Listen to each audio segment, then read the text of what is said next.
All right, this is the 64 El Camino Custom. Started out with brakes. So zoom in. Wound up having to put on all new wheel cylinders. This car was from back east, so all the brake lines were rusted.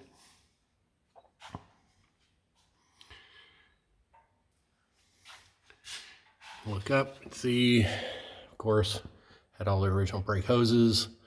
Those were swollen shut, so those were replaced as well.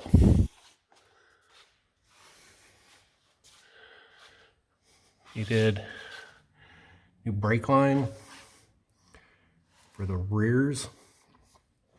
Wound up reusing the spring to protect the brake line going over the frame rail.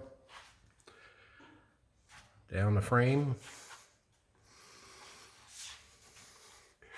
Goes up to distribution block. This is a single reservoir master cylinder. It's a four-wheel drum.